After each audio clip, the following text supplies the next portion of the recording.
CM Revanth Reddy అధ్యక్షతన జరిగిన తెలంగాణ రాష్ట్ర మంత్రివర్గ సమావేశంలో పలు కీలక నిర్ణయాలకు ఆమోదముద్ర పడింది.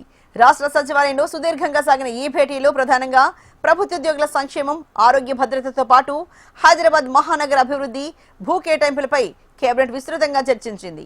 ప్రభుత్వోద్యోగులు, పెన్షన్ల కోసం దేశంలోనే తొలిసారిగా ఉచిత ప్రమాద బీమా పథకాన్ని, అలాగే నగదు రహిత వైద్య సేవల కోసం క్యాష్లెస్ ఎంప్లాయీ హెల్త్ స్కీమ్ను అమలు చేయాలని ప్రభుత్వం నిర్ణయించింది. వీటితో పాటు ప్రతిష్టాత్మక హైదరాబాద్ మెట్రో రైలు ప్రాజెక్టును L&T సంస్థ నుంచి పూర్తిగా రాష్ట్ర ప్రభుత్వం ఆధీనంలోకి తీసుకునే భారీ ప్రతిపాదనకు సైతం మంత్రివర్గం ఏకగ్రీవంగా ఆమోదాన్ని తెలిపింది. ఈ టేక్ ఓవర్ తో మెట్రో రెండో దశ విస్తరణ మరింత వేగవంతం కానుంది. వైద్య రంగంలో సంస్కరణలు, HMDA పరిధిలోకి కొత్త గ్రామాల చేరిక, ఇందిరమయ్యల నిర్మాణం, 2027 జనగణన ఏర్పాట్లు లాంటి పలు ఇతర కీలకమైన అంశాలపై కూడా కేబినెట్ సానుకూల నిర్ణయాలు తీసుకుంది.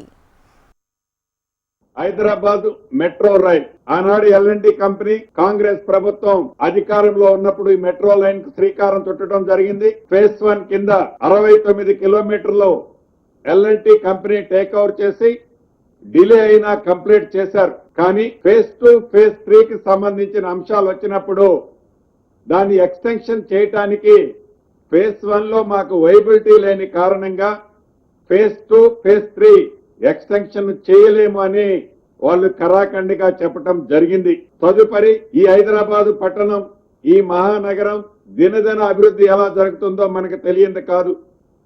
ఈ దేశంలోనే కాదు, ప్రపంచంలోనే ఈ హైదరాబాదు మహానగరానికి ఉన్న ప్రాధాన్యత, ఇంపార్టెన్స్ మనందరికీ తెలిసిందే. పొల్యూషన్ ని తగ్గించాలి అంటే తప్పకుండా ఈ మెట్రో రైల్ని ఎక్స్టెన్షన్ ఫేజ్ 2, ఫేజ్ 3 ని చేయడంతో పాటు ఉన్న ఫేజ్ 1 ను కూడా ప్రాపర్ గా రన్ చేయాల్సిన బాధ్యత రాష్ట్ర ప్రభుత్వం మీద ఉంది.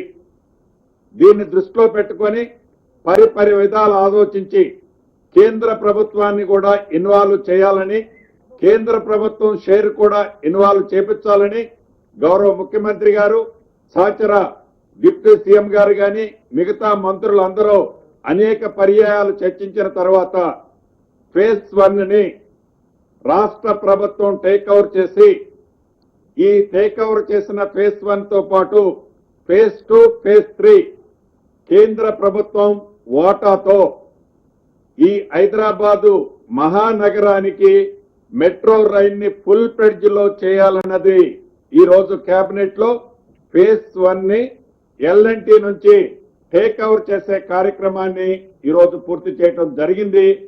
దీన్ని ఏదైతే ఈ టేక్ ఓవర్ చేసే కార్యక్రమం మార్చి 31, 2026 లోపు టేక్ ఓవర్ చేయాలని కేబినెట్ ఆమోదించడం జరిగింది. రేపు రాబోయే బడ్జెట్ సమావేశంలో శాసనసభలో ఈ మెట్రో రైలుకు సంబంధించిన ప్రతి అంశాన్ని శాసనసభలో ప్రవేశపెట్టి దీని మీద షార్ట్ డిస్కషన్ కూడా చేయాలి అని కేబినెట్ లో తీర్మానించడం జరిగింది.